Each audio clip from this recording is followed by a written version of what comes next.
Hi hello. ഞാൻ ഇന്നിവിടെ ഉണ്ടാക്കാൻ പോകുന്നത് തക്കാളി ചമ്മന്തിയാണ്. തക്കാളി ചമ്മന്തി നമ്മുടെ ദോശയ്ക്ക് കൂട്ടാൻ പറ്റിയ ഒരു അടിപൊളി ചമ്മന്തിയാണ്. ദോശയ്ക്ക് മാത്രമല്ല കേട്ടോ, നമുക്ക് ചോറിനെയും ഒക്കെ കൂട്ടി കഴിക്കാൻ പറ്റുന്ന ഒരു അടിപൊളി ചമ്മന്തിയാണ് തക്കാളി ചമ്മന്തി.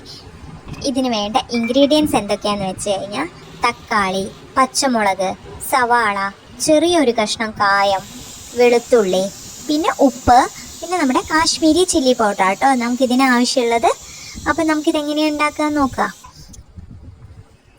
ഇതിനു വേണ്ടി ആദ്യമായി നമുക്ക് ഒരു ചീനച്ചട്ടി അടുപ്പത്ത് വെച്ച് അത് ചൂടാക്കുക. ചൂടായതിന് ശേഷം അതിലേക്ക് വെളിച്ചെണ്ണ ഒഴിക്കുക. വെളിച്ചെണ്ണ ഒന്ന് ചൂടായത് കഴിഞ്ഞാൽ അതിലേക്ക് കായ ഇടുക, പിന്നെ വെളുത്തുള്ളി ഇടുക, പച്ചമുളക്, സവാള, തക്കാളി, നമ്മൾ അരിഞ്ഞു വെച്ച ഇൻഗ്രീഡിയൻസ് ഇല്ലേ അത് മൊത്തം ഇടുക.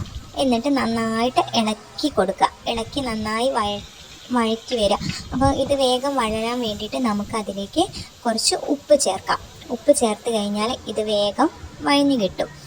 അപ്പോൾ അതിന് വേണ്ടിയിട്ടാണ് നമ്മൾ ഉപ്പ് ചേർത്തിട്ട് കുറച്ച് സമയം, ഒരു 2-3 സെക്കൻഡ് നന്നായിട്ട് ഇളക്കി ഒന്ന് വഴഞ്ഞ് വരെ, ഉള്ളിയൊക്കെ വാടി വരുന്ന വരെ വഴറ്റി കൊടുക്കുക. അതിന് ശേഷം നമ്മൾ അതിലേക്ക് കാശ്മീരി ചില്ലി പൗഡർ ആട്ടോ ചേർക്കുന്നത്. പിന്നെ പച്ചമുളക് നമ്മൾ എരിവിനനുസരിച്ചിട്ടാട്ടോ ഇടേണ്ടത്. പച്ചമുളകിൻ്റെ എരിവുള്ളത് കൊണ്ട് തന്നെ ഈ കാശ്മീരി ചില്ലി പൗഡർ ഇട്ടാൽ കളർ കിട്ടാൻ വേണ്ടിയിട്ടാണ് ഇടുന്നത്. അപ്പോൾ പച്ചമുളക് എരിവിനനുസരിച്ചിടുക. അപ്പോൾ ഇത് നന്നായിട്ട് വഴന്ന് വന്ന് കഴിഞ്ഞ് കഴിഞ്ഞാൽ നമുക്കിത് ഗ്യാസ് ഓഫ് ചെയ്ത് വെച്ച് ഒന്ന് തണിയാൻ വേണ്ടി കാത്തിരിക്കാം. കുറച്ച് സമയം തണിയുന്നത് വരെ കാത്തിരിക്കാം. അപ്പോൾ ഇത് നന്നായി തണിഞ്ഞു കഴിഞ്ഞാൽ നമ്മളൊരു മിക്സീൻ്റെ ജാറിലേക്ക് ഇട്ടിട്ട് നന്നായിട്ട് അരച്ചെടുക്കുകയാണ് വേണ്ടത്. നല്ല പേസ്റ്റ് പോലെ, വെള്ളം ചേർക്കാതെ വേണം അരച്ചെടുക്കാൻ. നല്ല പോലെ അരച്ച് പേസ്റ്റ് രൂപത്തിലാക്കുക. നമ്മളെ വെളിച്ചെണ്ണ ഉള്ളത് കൊണ്ട് തന്നെ ഇതിൽ വെള്ളം ചേർക്കേണ്ട ആവശ്യമില്ല. അതിനുശേഷം നാളെ ആ ചീനച്ചട്ടി തന്നെ, നമ്മൾ ഉള്ളി വാട്ടിയ ചീനച്ചട്ടി തന്നെ അടുപ്പിൽ വെച്ച് അതിൽ വെളിച്ചെണ്ണ ഒഴിച്ച് കടുകിട്ട് പൊട്ടിക്കുക. കടുക് പൊട്ടിയതിന് ശേഷം 2-3 വറ്റൽമുളകിട്ട് ഒന്ന് ജസ്റ്റ് ഇളക്കി കൊടുക്കുക.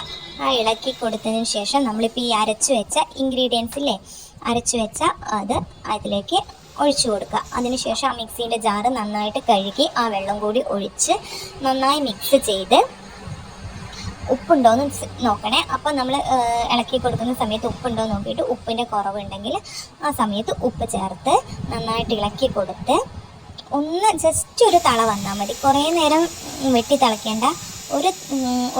ഒരു തള വരുന്നവരെ തിളപ്പിച്ച് കഴിഞ്ഞാൽ അത് ഓഫ് ചെയ്ത് കഴിഞ്ഞാൽ നമ്മുടെ തക്കാളി ചമ്മന്തി റെഡിയായി. ഇത്ര ഈസി ആയിട്ട് നമുക്ക് തക്കാളി ചമ്മന്തി ഉണ്ടാക്കാൻ പറ്റും. താങ്ക്